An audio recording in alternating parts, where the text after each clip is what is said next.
안녕하세요. 윌리엄 리입니다. 문재인 정권은 쇄국 정책이라도 하겠다는 건가? 김정은 블라디보스톡 간 거 속된 말로 완전 파토난 거 굳이 설명할 필요가 없게 되었네요. 아무리 그래도 그렇지 푸틴에게 저주까지 하면서 헤어지면 나중엔 어쩌자는 건지 모르겠습니다. 제가 말씀드리는 건 칼을 선물한 겁니다. 나중이라는 게 없을 거라고 단정하는 것 같네요. 본인이 본인 운명을 예감한 것 같기도 합니다. 이건 제 뇌피셜이긴 한데 김정은은 두 가지 선물을 준비했을 겁니다. 일이 잘 풀렸을 때 줄 거와 일이 잘 안 풀렸을 때 줄 거 말이죠. 푸틴에게 검을 준 거 보면 일이 잘 안 풀린 것으로 보입니다. 그런데 푸틴도 김정은에게 검을 주었습니다. 그리고 잽싸게 김정은에게 동전을 주면서 자기가 악의로 검을 주는 것이 아닌 걸 표시한다고 했습니다. 그러나 살펴보면 이는 푸틴이 얼른 자기가 받은 선물에 대한 액막이를 한 것임을 알 수 있습니다. 김정은에게 거짓말을 한 거죠. 자기는 김정은과 불길한 선물을 주고받았는데 상대를 배려하는 척하며 자기만 액막음을 한 겁니다. 오랜 기간 KGB에서 근무한 사람답게 그 순간 그 상황에서 즉흥적인 기지를 발휘한 겁니다. 이 사람 공산주의 시절 소련의 영광을 그리워하면서 미신에 상당히 신경 쓰니 좀 우습습니다. 푸틴이 이럴 수밖에 없는 이유가 있습니다. 러시아 현행 헌법에 따르면 푸틴은 2024년 러시아 대선에 출마할 수 없습니다. 그 이전에 4년 연임 가능, 3연임 불가능이었던 걸 6년 연임 가능, 3연임 불가능으로 개정한 때문입니다. 그전 헌법에서 3연임 금지에 막히자 자기의 총리였던 메드베데프를 차기 대통령으로 밀고 메드베데프는 한 임기를 마친 뒤 연임을 포기하고 푸틴을 도로 대통령으로 미는 식으로 했었죠. 그런데 문제가 생겼습니다. 푸틴이 다시 대통령이 된 이래로, 그러니까 메드베데프로부터 대통령직을 다시 물려받은 후에 국민 지지율이 계속 하락하고 있어 2018년 대선에서도 별 황당한 수를 다 동원해서 국민 저항을 누르고 간신히 재선했습니다. 이 단초가 된 건 크림반도 사태에 의한 국제 제재와 유가 폭락에 의한 경제적인 파탄을 제대로 다루지 못하고 있다는 국민들의 불만입니다. 그런데 최근까지 두 가지 문제가 전혀 해결되지 않다가 베네수엘라 사태, 이란 핵 제재로 인한 전 세계 원유 공급량 감소로 인한 유가 상승으로 러시아 경제의 숨통이 트일 기미를 보이고 있습니다. 언급한 두 가지 문제가 그대로 가면 푸틴의 권력은 2024년이 되면 끝날 위험이 지속적으로 커질 수밖에 없었습니다. 푸틴이 이 문제를 상당히 신경 쓰고 있는 건 당연한 일입니다. 5년이나 남은 것 같지만 5년 후에 권력을 완전 상실할지도 모른다는 두려움을 도저히 억누를 수 없을 수밖에 없습니다. 게다가 그동안 정적을 워낙 많이 만들었고 대통령 재임하면서 이런저런 구린 것들이 많으니 더욱 그럴 수밖에 없습니다. 지금 현재로 봐선 제 짐작으로는 트럼프와 푸틴이 베네수엘라에 대한 모종의 약속을 한 것으로 보입니다. 누가 베네수엘라의 대통령인지 어정쩡한 지금의 상황을 계속적으로 유지하자고 말이죠. 대신 러시아는 미국의 북핵 문제 해결에 개입하지 않는다고 말이죠. 베네수엘라의 대통령이 누군지 어정쩡한 현 상황이 지속되면 당연히 베네수엘라 국영석유 공사가 제대로 운영될 수 없죠. 미국과 러시아 양국의 모두 윈윈인 상황입니다. 베네수엘라가 원유를 정상적으로 생산하기 시작하면 미국보다 러시아에게 오는 타격이 더 클 수밖에 없습니다. 이에 반해 중국은 베네수엘라 원유 생산이 하루라도 빨리 정상화되길 바랄 수밖에 없죠.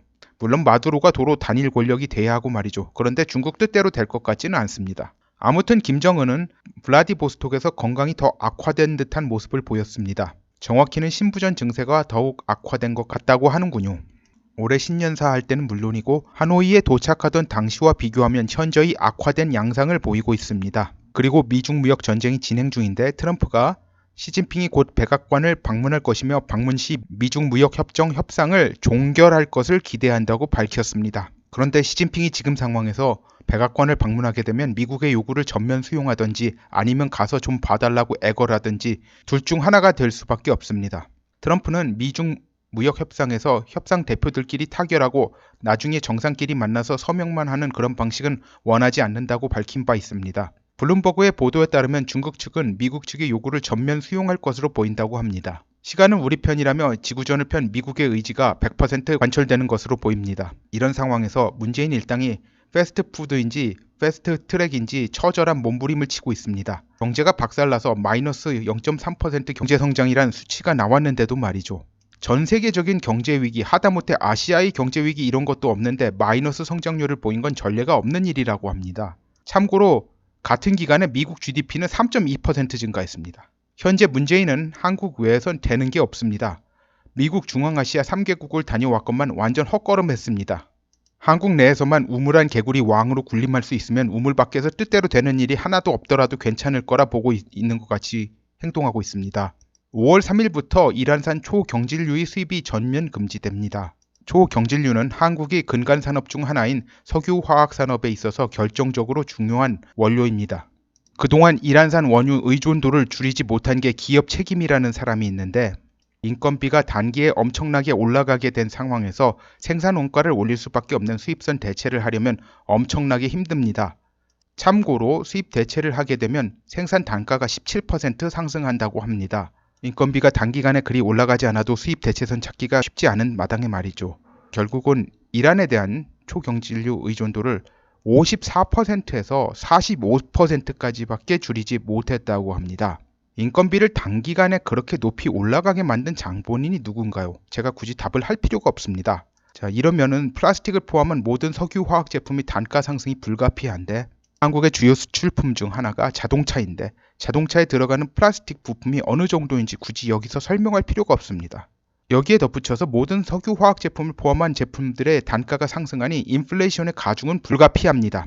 이와 관련해 커뮤니티에 패친 손병호님의 글을 퍼오면서 제가 몇 가지 점을 보충했습니다. 이와 관련해서 이 정도로 간결하지만 압축적으로 상황을 잘 설명한 글이 다시 있을지 모를 정도로 잘 쓰여진 글이니 필히 참고하시기 바랍니다. 이런데 유튜브를 막겠다, 영어관에서 미국 영화가 잘 나가는 정도를 통제하겠다 이런 식으로 하면 쇄국의 효과를 거두면서 마치 조선시대 인조가 친정파 소현세자 일가를 몰살시켜도 청나라가 방치했던 것 같이 될 수 있다고 생각하는 것 같습니다. 그런데 현재 한국의 GDP에서 대외 무역이 차지하는 비중이 낮게 잡으면 70% 정도고 높게 잡으면 85% 정도인데요. 이런 나라에서 이게 가능하다고 생각하는 게 정말 웃기는 일이죠. 한국의 좌좀들은 자좌좀입니다. 자본주의의 모든 혜택은 다 누리면서 생각은 반대로 박혀있는 자들이죠. 이들은 대외 무역 의존도를 대폭 낮출 수 있다는 망상을 갖고 있는데 이 상황에서 대외 무역 의존도를 급격히 줄인다는 건 정말 1000만 명 이상이 굶어야 되는 상황으로 만들 위험이 큽니다. 한국이 식량 자급 운운하는데 비료 원료 중 칼륨 인산 그리고 어선 농기구를 움직이는데 필수적인 에너지를 위해 필수적인 원유 수입이 없으면 한국 내 농축수산물 생산이 어느 정도 가능한지 생각도 못하는 전응아들입니다. 이 물건들 달러 없으면 사오지 못하는 것들입니다. 비료의 피해도 적지 않지만 비료 없이 두엄 퇴비로 농사 지으면 생산성이 확 떨어집니다. 못 먹고 못 살게 되어도 지들만 지배층으로 남으면 장땡이라는 법률가들, 언론인들, 정치인들이 기승을 부리며 자기들의 권력 기반만 절대적으로 만들겠다고 설치는데 이게 통한다면 망해도 마땅한 겁니다. 건국정신, 자유민주주의, 시장경제질서 이런 추상적인 용어들을 사용할 거 없이 바로 피부로 와 닿는데도 이래도 나중에 나아진다는 소리만 하며 악화되어가는 꼴을 방치하자는 자들은 사이비 무당 같은 유사의료인에게 암 환자를 맡기고 몸이 썩어 들어가는 걸 보고도 체질 개선되는 거라 말하는 거나 마찬가지입니다. 제가 해외에 있어서 편하게 말하는 걸 수도 있다는 점은 인정합니다만 제가 생각하기에 진실이 아닌 말을 하려고 두통 감수하며 귀중한 시간을 쓴다는 건 어불성설이죠. 글 쓰는 건 머리 아픈 일은 아닌데 녹음하고 편집하는 건 좀 그렇습니다. 페이스북의 횡포가 아니었으면 제가 유튜브를 시작할 일이 분명 없었을 겁니다. 아무튼 다시 주제로 돌아와서 문재인 일당의 수가 통할 리도 없거니와 통한다면 망해도 살릴 가치가 없는 나라라는 것이 제 판단입니다. 문제는 문재인 일당의 방법들이 통하지 않을 가능성이 높지만 그들이 몸부림치는 기간이 길면 길어질수록 한국인들은 더욱더 오랜 기간 고통을 감내할 수밖에 없고 그거 복구하려고 하늘이 노래지도록 노력해도 당대에 얼마나 복구가 될지 회의적이라는 것이 당면한 문제인 겁니다. 오늘은 여기까지 하겠습니다. 구독, 좋아요, 알림벨 공유 부탁드립니다. 감사합니다.